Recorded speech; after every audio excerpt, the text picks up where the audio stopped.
O colapso nunca é um evento isolado. O colapso é um processo contínuo, silencioso e muitas vezes invisível. Nós, como observadores externos, gostamos de olhar para os escombros fumegantes de uma grande corporação falida e perguntar: o que aconteceu hoje? Qual foi o erro fatal? Mas a pergunta, senhoras e senhores, está fundamentalmente errada. O desastre não começou quando o alarme tocou. O desastre não começou quando o gráfico da bolsa despencou. O desastre começou anos antes, em uma sala de reuniões fria e silenciosa, com uma assinatura negligente em um papel. Ou pior, com a ausência covarde de uma decisão necessária. Existe uma anatomia precisa para a queda. Uma sequência biológica inexorável de falência de órgãos que ocorre dentro de qualquer sistema humano complexo, seja o império da antiguidade ou uma multinacional do século XXI. E se você souber exatamente para onde olhar, se tiver a coragem de ignorar a superfície brilhante do sucesso, pode ver os sinais vitais parando muito antes da morte clínica ser declarada. Se você deseja desenvolver essa visão de raio-x, se quer entender a arquitetura invisível que separa as instituições que duram séculos daquelas que desaparecem na neblina da história, este é o seu lugar. Acompanhe esta análise até o último segundo, para compreender o que os livros de teoria não contam sobre a fragilidade do poder. Faltam 30 minutos. Bem-vindos aos corredores da Ether Energy, uma gigante global do setor de infraestrutura crítica. No papel, um colosso intocável. Balanços auditados pelas maiores firmas do mundo, lucro trimestral, recorde valor de mercado na casa dos bilhões. Olhando para estes corredores de vidro imaculado e aço escovado, você vê a imagem do sucesso absoluto. Você vê a ordem. Mas a ordem é, muitas vezes, uma ilusão de ótica perigosa. A administração geral nos ensina que uma organização não é uma máquina estática.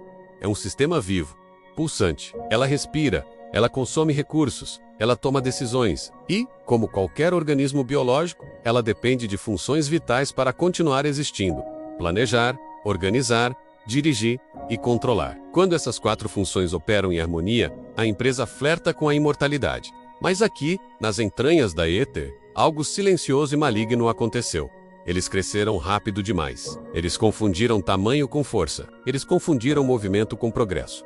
Observem os funcionários caminhando calmamente. Isso é o que chamamos de estabilidade aparente. É um momento traiçoeiro, em que o navio já rasgou o casco no iceberg, mas a água gelada ainda não chegou ao convés da primeira classe. A orquestra ainda toca valsas alegres. O champanhe ainda é servido em taças de cristal. Eles operam baseados na inércia do sucesso passado, cegos pela arrogância fatal de quem nunca perdeu. Faltam 20 minutos. Aqui começa a fratura exposta. Não com uma explosão cinematográfica, mas com uma hesitação humana quase imperceptível. Na sala de controle, um operador júnior vê uma anomalia estatística na pressão da turbina 4. O manual de operações é claro: escalar qualquer desvio para gerência imediata, mas ele não escala. Ele paralisa. Por quê? Porque a função administrativa de organizar foi corrompida na sua essência. A estrutura hierárquica da Ether tornou-se tóxica. Nos últimos 3 anos, mensageiros de más notícias foram demitidos, ridicularizados ou marginalizados. A cultura organizacional aprendeu, através da dor, que a verdade é perigosa. O operador faz um cálculo rápido de sobrevivência. Se ele relatar um falso positivo, será repreendido por incompetência. Se ele ficar calado e o problema sumir, ele sobrevive mais um dia. Então, ele escolhe a omissão. Ele escolhe o silêncio. A administração atemporal nos alerta com gravidade. Uma organização onde a informação não flui livremente da base para o topo é uma organização cega. E um gigante cego, correndo em um campo minado, é apenas uma questão de tempo, até encontrar o seu fim. Faltam 15 minutos. O sistema começa a reagir violentamente. A pressão aumenta além dos limites de segurança. Os alarmes, antes luzes discretas, tornam-se sirenes, audíveis. E aqui testemunhamos a morte dolorosa da função de planejar. O planejamento estratégico não serve para prever o futuro. Isso é tarefa para videntes. O planejamento serve para preparar a estrutura para o imprevisível. Serve para criar redundâncias. Mas a Ether Energy, na busca insana por eficiência financeira, cortou o orçamento de simulações de crise. Eles eliminaram as sobras de segurança para aumentar o dividendo dos acionistas em frações percentuais. O gerente de turno olha para as telas vermelhas e não vê um plano de contingência. Ele vê apenas o próprio medo refletido no vidro.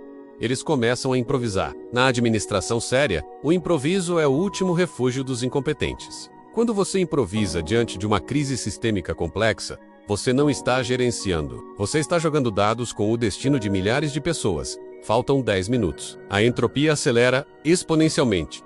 O caos se instala na sala. Testemunhamos agora o colapso vergonhoso da função de dirigir. Direção é a capacidade de unificar esforços, de comunicar clareza, de exercer liderança moral e técnica. Mas o diretor que entra na sala gritando e suando não é um líder.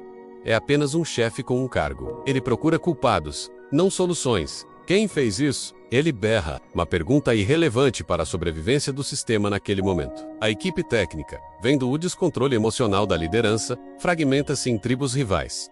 A engenharia culpa a tecnologia. A operação culpa a manutenção. O princípio da unidade de comando é estilhaçado. Ordens cruzadas e contraditórias voam pelo ar. Abram as válvulas. Grita um. Fechem as comportas. Ordena outro. A organização deixou de ser um corpo coordenado e tornou-se um amontoado de células cancerígenas lutando entre si, enquanto o hospedeiro morre. Pause por um instante. Respire. Observe este padrão. Você já viu isso acontecer. Talvez não em uma usina nuclear prestes a derreter, mas em um projeto atrasado no seu escritório, em uma reunião de família que deu errado, ou na gestão da sua própria carreira. A negação da realidade. A paralisia da decisão. A busca por culpados antes da busca por soluções. Se você consegue identificar esses sintomas na sua própria realidade, deixe nos comentários agora. Qual dessas funções administrativas você vê falhar com mais frequência ao seu redor? O planejamento, a organização, a direção ou o controle? Sua observação é parte vital deste estudo. Faltam 5 minutos. O ponto de não retorno. Na física e na administração, chamamos isso de inércia sistêmica. Chega um momento em que a massa do problema ganha tanta velocidade e peso que nenhuma intervenção humana pode pará-la. A ITER Energy falhou miseravelmente no controle. Controlar não é vigiar pessoas com câmeras, é monitorar processos com honestidade brutal. Durante anos, os relatórios da ITER foram higienizados. Os indicadores vermelhos eram pintados de verde em planilhas, Excel para agradar a diretoria e garantir bônus anuais. É o efeito melancia. Verde por fora, mas vermelho sangue por dentro. Eles navegaram às cegas, guiados por mapas falsos, que eles mesmos desenharam para massagear seus egos. Agora, a realidade cobra conta. E a realidade é um credor implacável. Ela não aceita desculpas, não aceita suborno e não se importa com o preço das suas ações na bolsa. 1 minuto, final. Silêncio do fim. Não há mais gritos na sala de controle. Apenas a compreensão tardia e aterrorizante do inevitável. Os funcionários param. Eles olham para o relógio. O CEO, do outro lado da linha segura, pergunta com a voz trêmula: o que podemos fazer? A resposta do diretor, sussurrada com a resignação dos condenados, é o epitáfio da gestão moderna incompetente. Nós não sabemos. Nós não sabemos de mais nada. 30 minutos. Foi o tempo que levou para o colapso visível acontecer. Mas a doença era crônica, antiga, enraizada nas paredes. A ITER Energy não morreu porque uma turbina falhou ou porque um fio se rompeu. Máquinas falham o tempo todo. Ela morreu porque perdeu a capacidade administrativa de lidar com a falha. Ela morreu de arrogância. Morreu de complexidade desnecessária. Morreu porque esqueceu o básico. Quando olhamos para a anatomia deste desastre, vemos com clareza cristalina que a administração não é uma burocracia chata de escritório. É a estrutura de sobrevivência da civilização. Sem planejamento, somos vítimas do acaso. Sem organização, somos apenas uma multidão confusa. Sem direção, somos energia sem vetor. Sem controle, somos cegos correndo em alta velocidade para o abismo. As empresas não quebram no dia em que fecham as portas e apagam as luzes. Elas quebram anos antes, no silêncio da negligência. A pergunta que resta ecoando nesta sala escura não é se o colapso virá para as organizações despreparadas. A pergunta é: quando o alarme tocar na sua vida ou na sua empresa, você terá construído a estrutura sólida para suportar a pressão? Ou será apenas mais um espectador atônito do próprio fim?